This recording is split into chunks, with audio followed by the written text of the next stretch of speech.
राधे राधे। हरे कृष्णा। प्यारे भक्तों, आज का दिन बड़ा ही पावन है। शुक्रवार का शुभ दिन है और वैशाख मास का पुण्यकाल।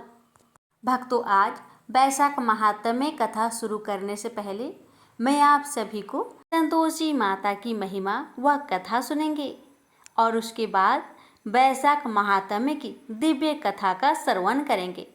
कथा मात्र मनोरंजन नहीं है भक्तों, यह आत्मा को शुद्ध करने का माध्यम है। जो श्रद्धा से सुनता है उसे मनवांछित फल की प्राप्ति होती है। आज की कथा से न केवल व्रत का पुण्य मिलेगा बल्कि जीवन में सुख, समृद्धि, शांति और सौभाग्य भी प्राप्त होगा। तो आइए सच्चे मन से, श्रद्धा से माँ संतोषी का स्मरण करें और इस पावन कथा का रसपान करें। प्रेम से बोलिए संतोषी मैया की जय। एक बुढ़िया माई थी। उसके 7 लड़के थे। 6 कमाने वाले थे और एक निकम्मा था, कमाता कुछ नहीं था। बुढ़िया माई अपने 6 बेटों के लिए भोजन बनाती थी और उनको भोजन कराती और उनसे जो कुछ जूठन बचती वह 7वें बेटे को देती थी। एक दिन 7वां बेटा अपनी पत्नी से बोला, देखो मेरी माँ को मुझ पर कितना प्रेम है। वह बोली, क्यों नहीं, सबका जो जूठा तुमको खिलाती है। वह बोला, ऐसा नहीं हो सकता। मैं जब तक अपनी आंखों से ना देख लूं, मैं मान नहीं सकता कि मेरी माँ मेरे साथ ऐसा कर सकती है। कुछ दिन बाद त्योहार आया। घर में 7 प्रकार के भोजन और चूरमे के लड्डू बने। अब सबसे छोटे लड़के ने यानी कि 7वें लड़के ने अपना सिर दुखने का बहाना बनाया और पतला चादर ओढ़कर रसोई घर में सो गया, ये देखने के लिए कि मेरी माँ मुझे जूठे भोजन देती है या फिर बनाई हुई ताजी भोजन देती है। लड़का झूठ मूठ का सोने के नाटक करके रसोई घर में सोया हुआ है। वह पतले चादर के अंदर से सब कुछ देख रहा था। तभी 6 भाई भोजन करने आए।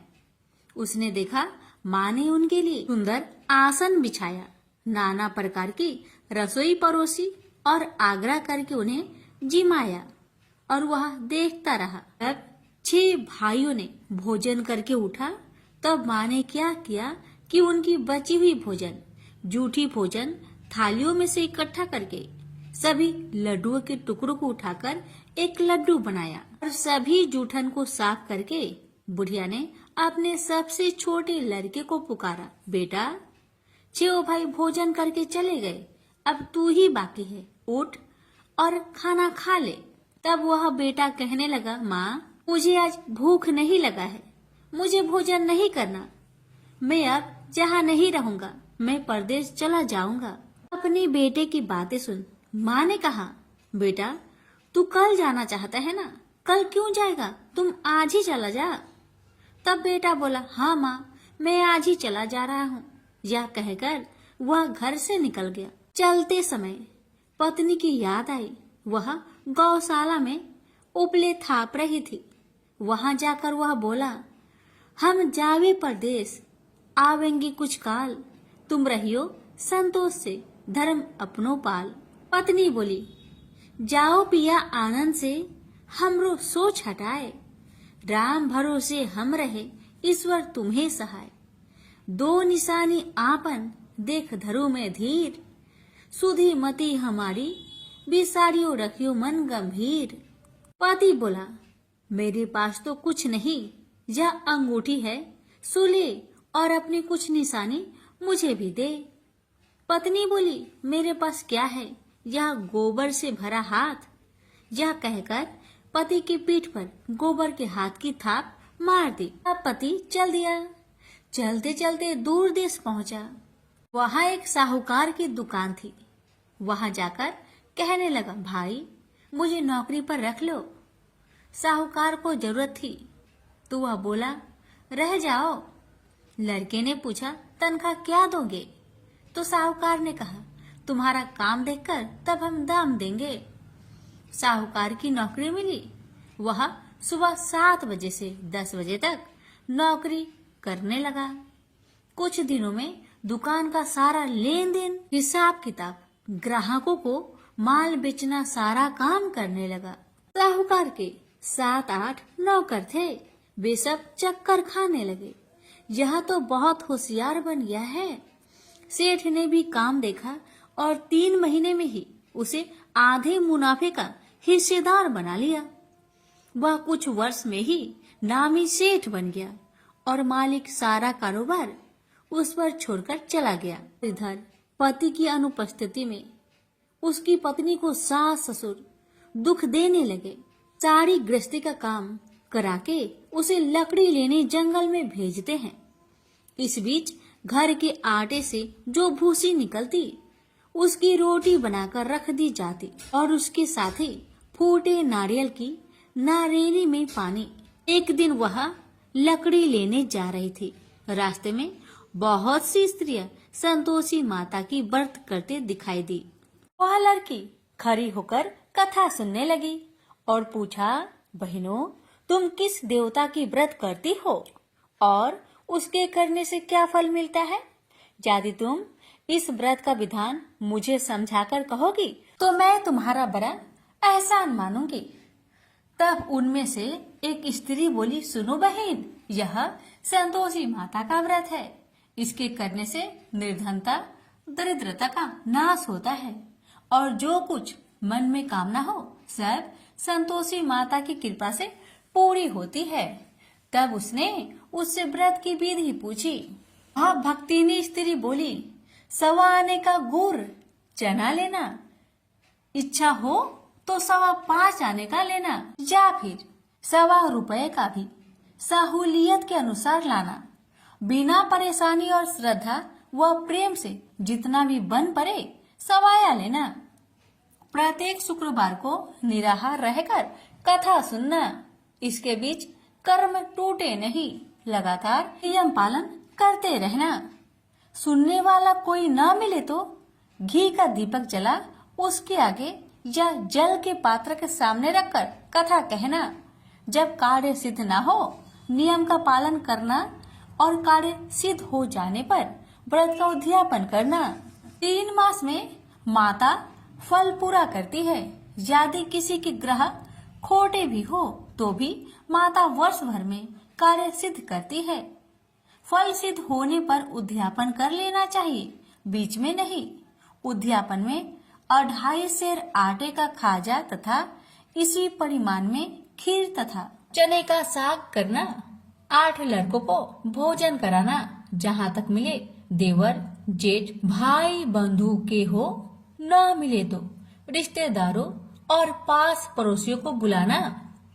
उन्हें भोजन करा, यथाशक्ति दक्षिणा दे। माता का नियम पूरा करना। उस दिन घर में खटाई न खाना।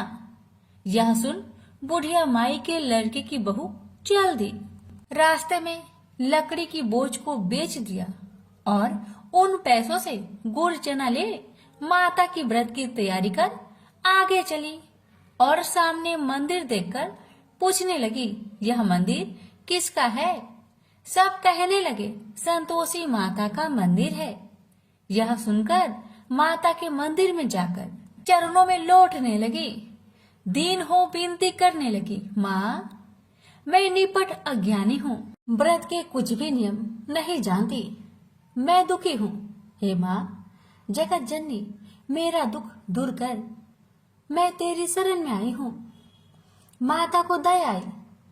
एक शुक्रवार बीता की, दूसरे को उसके पति का पत्र आया और तीसरे शुक्रवार को उसका भेजा हुआ पैसा आ पहुंचा। यह देख जेठ जेठानी मुंह सिडोकने लगी। लड़के ताने देने लगे। काकी के पास पत्र आने लगे, रुपया आने लगा। अब तो काकी की खातिर बढ़ेगी। बेचारी सरलता से कहती, भैया कागज आवे रुपया आवे, हम सब के लिए अच्छा है। ऐसा कहकर आंखों में आंसू भरकर संतोषी माता के मंदिर में आ मातेश्वरी के चरण में गिरकर रोने लगी। माँ, मैंने तुमसे पैसा कब मांगा है माँ? मुझे पैसे से क्या काम है माँ? मुझे तो अपने सुहाग से काम है। मैं तो अपनी स्वामी के दर्शन मांगती हूँ माँ। तब माता ने प्रसन्न होकर कहा, जा बेटी, तेरा स्वामी आएगा। यह सुनकर खुशी से बावली होकर घर जा पहुंची, अपना काम काज करने लगी। अब संतोषी माँ विचार करने लगी, इस भोली पुत्री को मैंने कह तो दिया कि तेरा पति आएगा, लेकिन कैसे? वह तो इसे सपने में भी याद नहीं करता। उसे याद दिलाने को मुझे ही जाना पड़ेगा। इस तरह माताजी उस बुढ़िया के बेटे के पास जा सपने में प्रकट हो कहने लगी, साहूकार के बेटे, तुम सो रहा है या जागता है? वह कहने लगा, माता, मैं सोता भी नहीं जागता भी नहीं, कहो क्या आज्ञा है?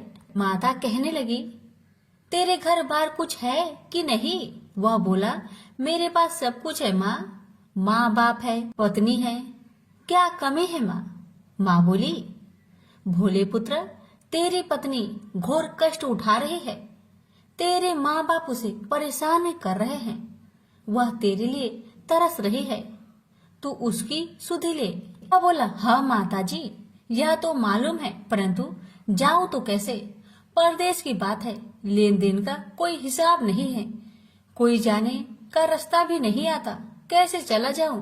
माँ कहने लगी, मेरी बात मान, सवेरे नहा धोकर संतोषी माता का नाम ले, घी का दीपक जला, दंडवत कर दुकान पर बैठ, देखते देखते तेरा सारा लेन देन चुक जाएगा, जमा का माल बिक जाएगा, साज होते होते धन का भारी ढेर लग जाएगा। माता की बात मानकर वह नहा धोकर संतोषी माता को दंडवत घी का दीपक जला, थोड़ी देर में देने वाले रुपए लाने लगे, लेने वाले हिसाब लेने लगे, कोठे में भरे सामान की खरीदारी नगद दाम में दे सौदा करने लगे। शाम तक धन का भारी ढेर लग गया। मन में माता का नाम ले चमत्कार देख प्रसन्न होकर घर ले जाने के वास्ते गहना कपड़ा सामान खरीदने लगा। यह काम से निपट तुरंत घर को रवाना हुआ। उधर उसकी पत्नी जंगल में लकड़ी लेने जाती है। लौटते वक्त माता जी के मंदिर में विश्राम करती है। वह तो उसके प्रतिदिन रुकने का जो स्थान ठहरा। धूल उड़ती देख वह माता से पूछती है, हे माता, यह धूल कैसे उड़ रही है? माता कहती है, हे पुत्री, तेरा पति आ रहा है, अब तू ऐसा कर, लकड़ियों के 3 बोझ बना ले, एक नदी के किनारे रख और दूसरा मेरे मंदिर पर, वह तीसरा अपने सिर पर। तेरे पति को लकड़ियों का गट्टर देख मोह पैदा होगा, वह यहाँ रुकेगा, नाश्ता पानी खाकर माँ से मिलने जाएगा, तब तू लकड़ियों का बोझ उठाकर जाना और चौक में गट्टर डालकर जोर से आवाज देकर कहना, लो सासू जी, लकड़ियों का गट्टर लो, भूसी की रोटी दो, नारियल की खोपरे में पानी दो, आज मेहमान कौन आया है? माता जी बहुत अच्छा कहकर वह प्रसन्न मन से लकड़ियों के 3 गट्टर बनाई, एक नदी के किनारे पर और एक माता जी के मंदिर पर रखा। इतने में मुसाफिर आ पहुंचा। सूखी लकड़ी देख उसकी इच्छा उत्पन्न हुई कि हम यहीं पर विश्राम करें और भोजन बनाकर खा पीकर गांव जाएं। इसी तरह रुककर भोजन बना, विश्राम करके गांव को गया, सबसे प्रेम से मिला। उसी समय सिर पर लकड़ी का गट्टर लिए वह उतावली सी आती है, लकड़ियों का भारी बोझ आंगन में डालकर जोर से 3 आवाज देती है, लो सासू जी, लकड़ियों का गट्टर लो, भूसी की रोटी दो, आज मेहमान कौन आया है? यह सुनकर उसकी सास बाहर आकर अपने दिए हुए कष्टों को भुलाने हेतु कहती है, बहू ऐसा क्यों कहती है?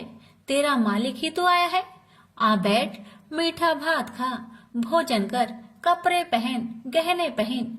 उसकी आवाज सुन उसका पति बाहर आता है, अंगूठी देख व्याकुल हो जाता है और माँ से पूछता है, माँ यह कौन है? माँ ने कहा, बेटा यह तेरी पत्नी है, जब से तू गया है तब से सारे गांव में भटकती फिरती है, घर का कामकाज कुछ नहीं करती, 4 पहर आकर खा जाती है। वह बोला, ठीक है माँ, मैंने इसे भी देखा और तुम्हें भी, अब दूसरे घर की ताली दो, मैं उसमें रहूंगा। माँ बोली, ठीक है, जैसी तेरी मर्जी। तब वह दूसरे मकान की तीसरी मंजिल का कमरा खोल सारा सामान जमाया। एक दिन में ही राजा के महल के जैसा ठाट बाट बन गया। अब क्या था, बहू सुख भोगने लगी। इतने में शुक्रवार आया। उसने पति से कहा, मुझे संतोषी माता का व्रत उद्यापन करना है। पति बोला, खुशी से कर लो। वह उद्यापन की तैयारी करने लगी। जेठानी के लड़कों को भोजन के लिए कहने गई। उन्होंने मंजूर किया, परंतु पीछे से जेठानी ने अपने बच्चों को सिखाया, देखो भोजन के समय खटाई मांगना, जिससे उसका उद्यापन पूरा ना हो। अब तो बच्चे जिमने आए, खीर खाना पेट भर के खाए, परंतु बाद में खाते ही कहने लगे, हमें खटाई दो, खीर खाना हमको नहीं भाता। देखकर आरुचि होती है। वह कहने लगी, भाई खटाई किसी को नहीं दी जाएगी, यह माँ संतोषी का प्रसाद है। लड़के उठ खड़े हुए, बोले, पैसे लाओ। भोली बहू कुछ जानती नहीं थी। वह उन बालकों को पैसे दे दिए। लड़के उसी समय हट करके इमली खटाई ले खाने लगे। यह देखकर बहू पर माताजी ने कोप किया। राजा के दूत उसके पति को पकड़ कर ले गए। जेठ जेठानी मन माने वचन कहने लगे, लूट लूट कर धन इकट्ठा कर लाया है, अब सब मालूम पड़ जाएगा जब जेल की मार खाएगा। बहू से यह सहन नहीं हुआ। रोती हुई बहू माता जी के मंदिर गई। कहने लगी, हे माता, तुमने क्या किया? हंसाकर अब भक्तों को रुलाने लगी। माता बोली, बेटी तूने उद्यापन करके मेरा व्रत भंग किया है। वह कहने लगी, माता मैंने कुछ अपराध किया है क्या? मैंने तो भूल से लड़कों को पैसे दे दिए थे, मुझे क्षमा करो, मैं फिर तुम्हारा उद्यापन करूंगी। माँ बोली, अब भूल मत करना। माँ कहती है, अब भूल नहीं होगी, अब बतलाओ वो कैसे आएंगे? माँ बोली, जा पुत्री, तेरा पति तुझे रास्ते में आता मिलेगा। वह निकली, राह में पति आता मिला। वही पूछी, कहाँ गए थे? वह कहने लगा, इतना धन जो जमाया है उसका टैक्स राजा ने मांगा था, वह भरने गया था। वह प्रसन्न हो बोली, भला हुआ, अब घर को चलो। कुछ दिन बाद फिर शुक्रवार आया। फिर वह बोली, मुझे माता का उद्यापन करना है। पति ने कहा, करो। पत्नी फिर जेठ के लड़कों को भोजन को कहने गई। ठानी ने एक दो बातें सुनाई। सब लड़कों को सिखाने लगी, तुम सब लोग पहले ही खटाई मांगना। लड़के भोजन से पहले कहने लगे, हमें खीर नहीं खाना, हमारा जी बिगड़ता है, कुछ खटाई खाने को दो। वह बोली, खटाई किसी को नहीं मिलेगा, आना हो तो आओ। वह ब्राह्मण के लड़के को लाकर भोजन कराने लगी। यथाशक्ति दक्षिणा की जगह एक एक फल उन्हें दिया। संतोषी माता प्रसन्न हुई। माता की कृपा होते ही 9वें मास में उसके चंद्रमा के समान सुंदर पुत्र प्राप्त हुआ। पुत्र को पाकर प्रतिदिन माताजी के मंदिर में जाने लगी। माँ ने सोचा, यह रोज आती है, आज क्यों न आए, इसके घर चलो। यह विचार कर माता ने भयानक रूप बनाया। गुड़ चने से सना मुख, ऊपर सूर्य के समान होठ, उस पर मक्खियां भीन भीन कर रही थी। दहली पर पैर रखते ही उसकी सास चिल्लाई, देखो रे देखो, कोई चुड़ैल डाकिन चली आ रही है, लड़कों इसे भगाओ नहीं तो किसी को खा जाएगी। लड़के भागने लगे, चिल्लाकर खिड़की बंद करने लगे। बहू रोशनदान में देख रही थी। प्रसन्नता से पगली बन चिल्लाने लगी, आज मेरी माँ मेरे घर आई है, आज मेरी माता मेरे घर आई है। वह बच्चों को दूध पीने से हटाती थी। इतने में सास का क्रोध फट पड़ा। वह बोली, क्यों उतावली हुई है, बच्चे को पटक दिया। इतने में माँ के प्रताप से लड़के ही लड़के नजर आने लगे। वह बोली, माँ जिसका मैं व्रत करती हूँ, यह वही संतोषी माता है। सबने माता जी के चरण पकड़ लिए और विनती कर कहने लगे, हे माता, हम मूर्ख हैं, अज्ञानी हैं, तुम्हारे व्रत की विधि हम नहीं जानते, व्रत भंग कर हमने बड़ा अपराध किया है। जग माता, आप हमारा अपराध क्षमा करो। इस प्रकार माता प्रसन्न हुई। बहू को प्रसन्न हो जैसा फल दिया, वैसा माता सबको दे, जो पढ़े उसका मनोरथ पूर्ण हो, जो सुने उसका भी मनोरथ पूर्ण हो। प्रेम से बोलिए संतोषी माता की जय। भक्तों, रसपान करिए बैसाख महात्म्य की आज की कथा। नारद जी कहते हैं, बैसाख मास में धूप से तपे और थके मांदे ब्राह्मणों को श्रमनाशक सुखद पलंग देकर मनुष्य कभी जन्म मृत्यु आदि के कलेशों से कष्ट नहीं पाता। जो बैसाख महीने में पहनने के लिए कपड़े और बिछौना देता है, वह उसी जन्म में सब भोगों से संपन्न हो जाता है और समस्त पापों से रहित हो ब्रह्म निर्वाण मोक्ष को प्राप्त होता है।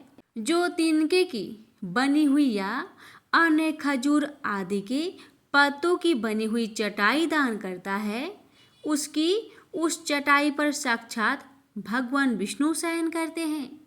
चटाई देने वाला बैठने और बिछाने आदि में सब और से सुखी रहता है। जो सोने के लिए चटाई और कंबल देता है, वह उतने ही मास से मुक्त हो जाता है। निद्रा से दुख का नाश होता है, निद्रा से थकावट दूर होती है और वह निद्रा चटाई पर सोने वालों को सुखपूर्वक आ जाती है। धूप से कष्ट पाए हुए श्रेष्ठ ब्राह्मणों को जो सूक्ष्मतर वस्त्र दान करता है, वह पूर्ण आयु और परलोक में उत्तम गति को पाता है। जो पुरुष ब्राह्मणों को फूल और रोली देता है, वह लौकिक भोगों का भोग करके मोक्ष को प्राप्त होता है। जो खैस कुश और जल से बासित चंदन देता है, वह सब भोगों में देवताओं की सहायता पाता है तथा उसके पाप और दुख की हानि होकर परमा आनंद की प्राप्ति होती है।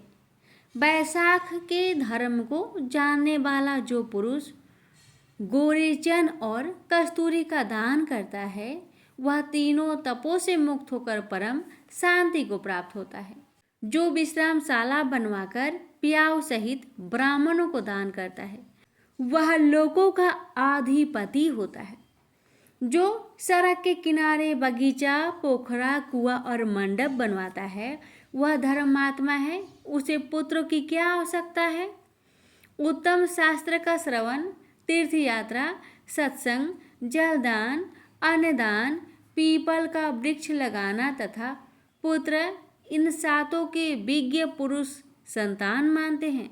जो बैसाख मास में तपनाशक तक्र दान करता है, वह इस पृथ्वी पर विद्वान और धनवान होता है। धूप के समय मट्ठे के समान कोई दान नहीं, इसलिए रास्ते के थके मांदे ब्राह्मण को मट्ठा देना चाहिए।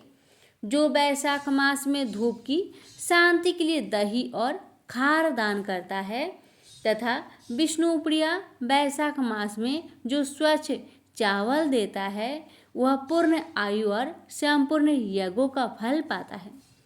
जो पुरुष ब्राह्मण के लिए घोघृत अर्पण करता है, वह अश्वमेध यज्ञ का फल पाकर विष्णु लोक में आनंद का अनुभव करता है।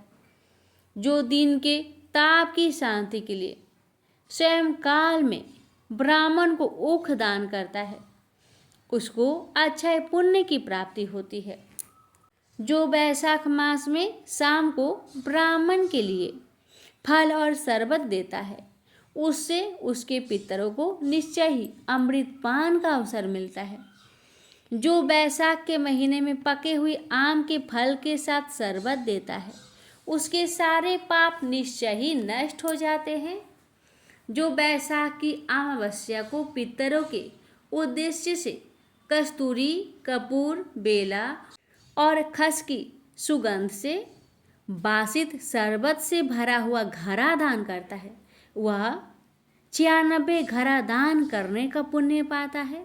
बैसाख मास में तेल लगाना, दिन में सोना, कांसे के पात्र में भोजन करना, खाट पर सोना, घर में नहाना, निषिद्ध पदार्थ खाना, दोबारा भोजन करना तथा रात में खाना, ये 8 बातें त्याग देनी चाहिए।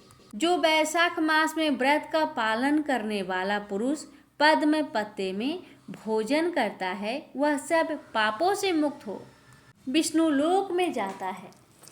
जो विष्णु भक्त पुरुष वैशाख मास में नदी स्नान करता है वह 3 जन्मों के पापों से निश्चय ही मुक्त हो जाता है।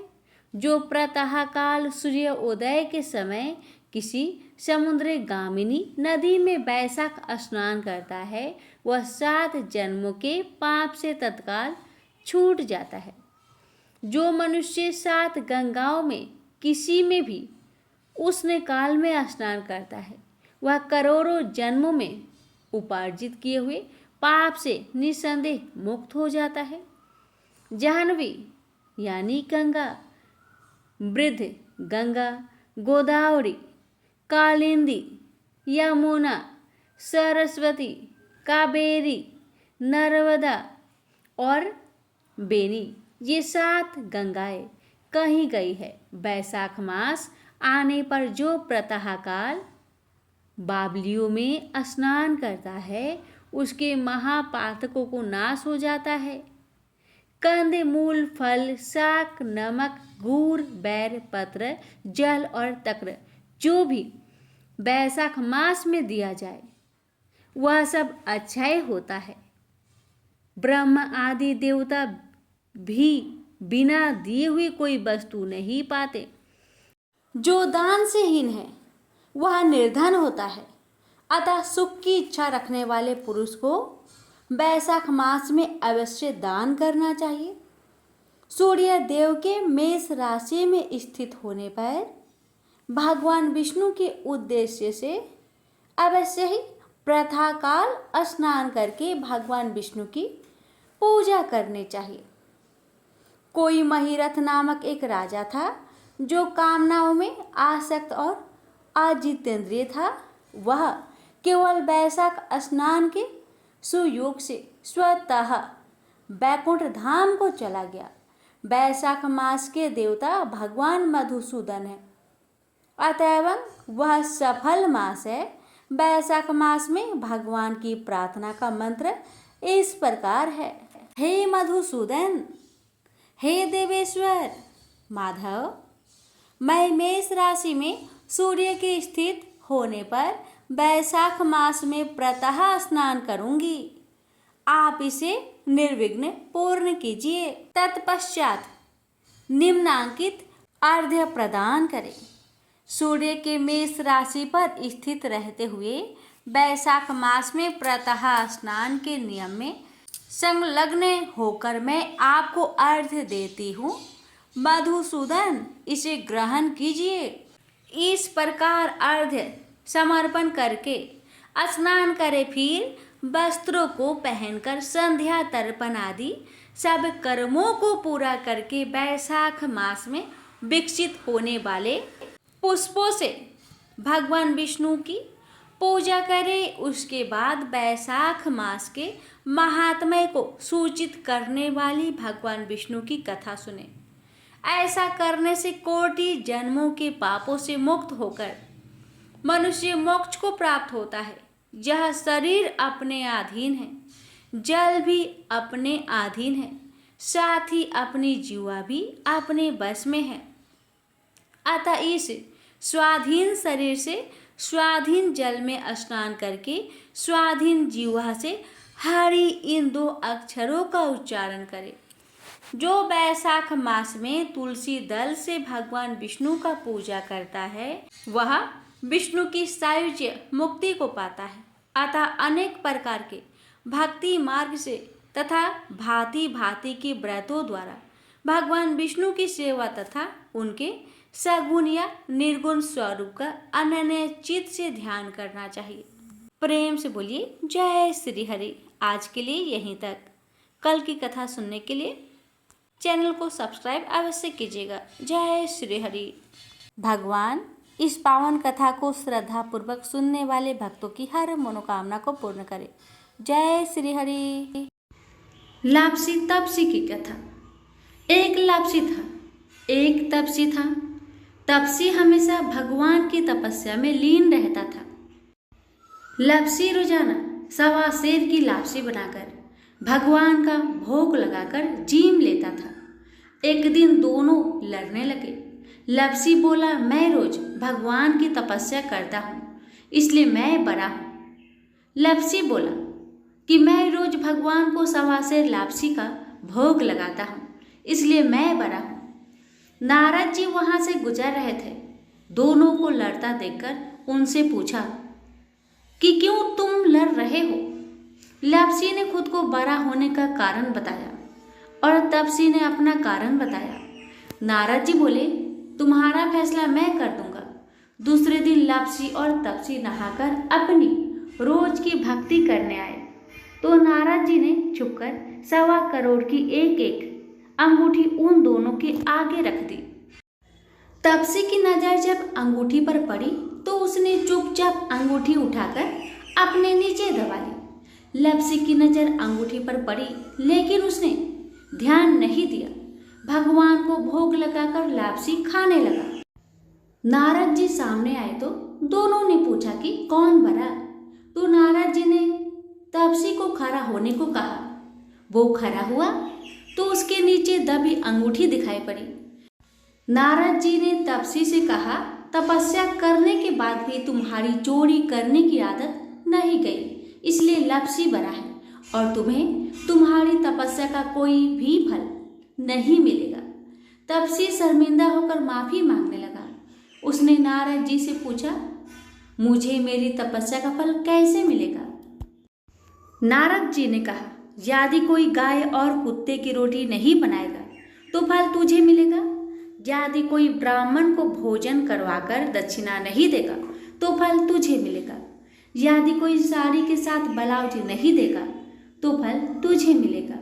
यदि कोई दिए से दिया जलाएगा तो फल तुझे मिलेगा।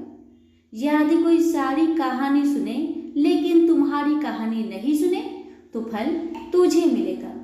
उसी दिन से हर व्रत कथा कहानी के साथ लप्सी तपसी की कहानी भी सुनी और कही जाती है। प्रेम से बोलिए लक्ष्मी नारायण की जय।